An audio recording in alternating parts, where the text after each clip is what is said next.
Hello students, आज हम class 12 का चैप्टर नंबर 2 पढ़ेंगे, that is basic concepts of macroeconomics. ये इसका पार्ट 3 है। रिमेनिंग पार्ट के लिंक्स डिस्क्रिप्शन में गिवन है, अब वहां जाकर के देख सकते हैं। इस वीडियो का लर्निंग कॉन्सेप्ट है A concept and components of consumption expenditure and B concept and components of investment. सबसे पहले हम A concept and components of consumption expenditure के बारे में डिस्कस करेंगे, जिसमें हम इन सभी टॉपिक्स को कवर करेंगे। सबसे पहले हम ए देखते हैं, meaning of consumption expenditure. In macroeconomics, consumption expenditure refers to aggregate consumption expenditure in the economy. Economy की एग्रीगेट कंजम्पशन एक्सपेंडिचर को ही कंजम्पशन एक्सपेंडिचर कहा जाता है। We know that in the economy consumer are classified into 3 types. First, household, second the government and third non profit private institution. सभी consumers different reasons के लिए goods को purchase करते हैं। फर्स्ट, हाउसहोल्ड अपनी वांट्स को सेटिस्फाई करने के लिए गुड्स को परचेज करते हैं। Second, government distribution among defence forces and mid day meals in the government etcetera के पर्पस के लिए गुड्स को परचेज करती है। And third, non profit private institution charity करने के लिए गुड्स को परचेज करते हैं। अगर हम इन सभी कंज्यूमर गुड्स के एक्सपेंडिचर को ऐड करते हैं, which is done by household, the government and non profit private institution, we get aggregate expenditure in the economy. तो ओवरऑल हम कह सकते हैं कि aggregate consumption expenditure is equal to consumption expenditure by the households, consumption expenditure by the government plus consumption expenditure by the non-profit private institution। यहाँ non-profit private institution में NGO, temples, mosques, gurdwaras etcetera को include किया जाता है। तो यहाँ आपका consumption expenditure and उससे रिलेटेड कंपोनेंट्स कंप्लीट होते हैं। देन नेक्स्ट देखते हैं B concept and components of investment, जिसमें हम इन सभी टॉपिक्स को कवर करेंगे।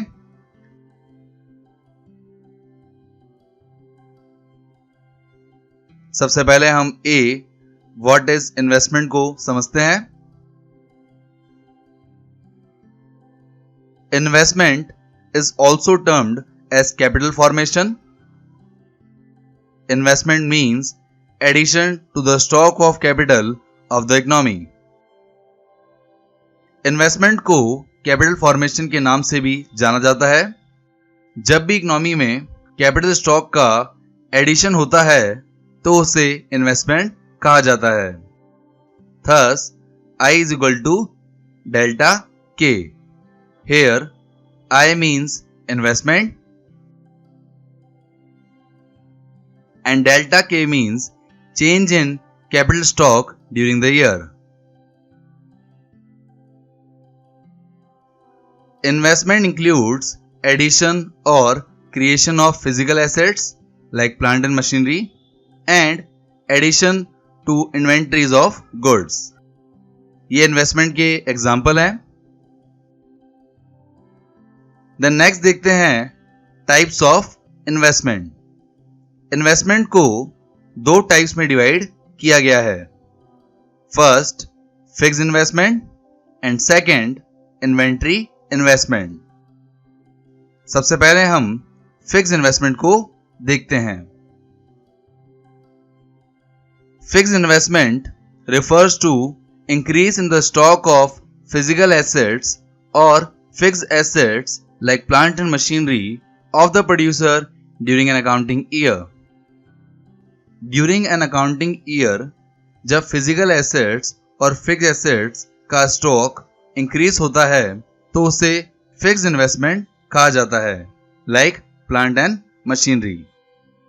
फॉर एग्जाम्पल, अगर in the beginning of the year आपके पास 8 मशीन्स हैं and at the end of the year आपके पास 10 मशीन्स हैं, तो यहाँ ड्यूरिंग द ईयर आपकी 2 मशीन्स इंक्रीज हुई हैं। इसे ही हम फिक्स इन्वेस्टमेंट कहते हैं। फिक्स इन्वेस्टमेंट को कैलकुलेट भी किया जा सकता है, जिसका फॉर्मूला यह है।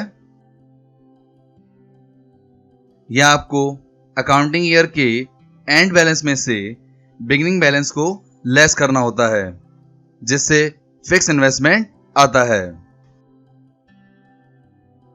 द नेक्स्ट देखते हैं सिग्निफिकेंस और इंपॉर्टेंस ऑफ फिक्स इन्वेस्टमेंट, जिसमें फर्स्ट है fix investment raises production capacity of the producers. Second, by raising production capacity of the producer, fixed investment leads to higher level of output in the economy. And third, higher level of output because of fixed investment leads to higher rate of economic growth, popularly known as GDP growth. इन तीनों को हम short में कह सकते हैं कि fix investment करने से प्रोडक्शन कैपेसिटी बढ़ती है, प्रोडक्शन कैपेसिटी इंक्रीज होने से आउटपुट इंक्रीज होता है एंड आउटपुट इंक्रीज होने से इकोनॉमिक ग्रोथ होती है, जिसे हम जीडीपी ग्रोथ कहते हैं। तो ये आपके इंपॉर्टेंस हैं ऑफ फिक्स इन्वेस्टमेंट।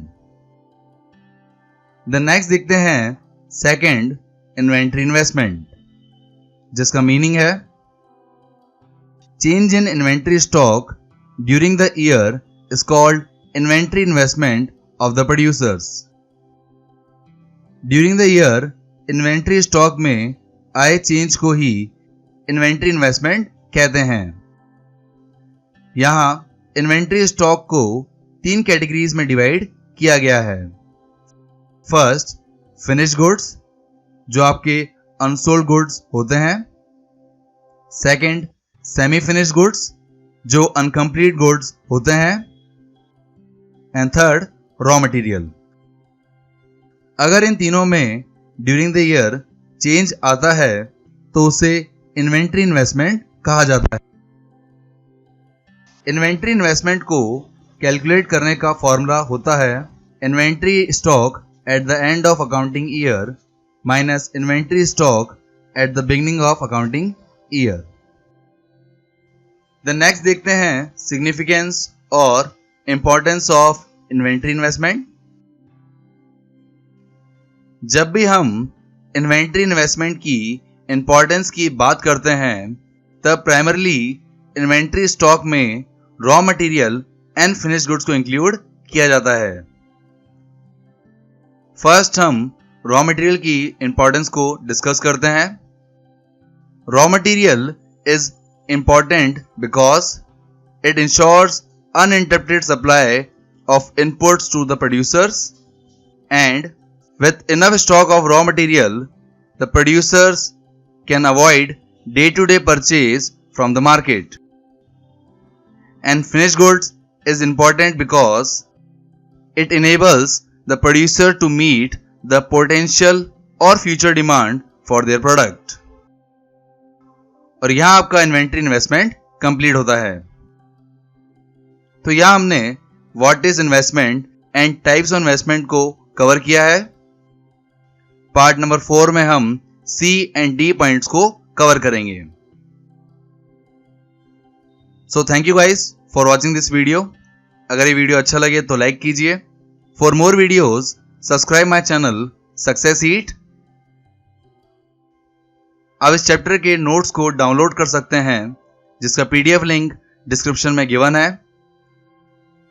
आप हमें फॉलो कर सकते हैं फेसबुक, इंस्टाग्राम एंड व्हाट्सएप पर for questions, queries and updates के लिए। And click on bell icon for daily updates. Thank you.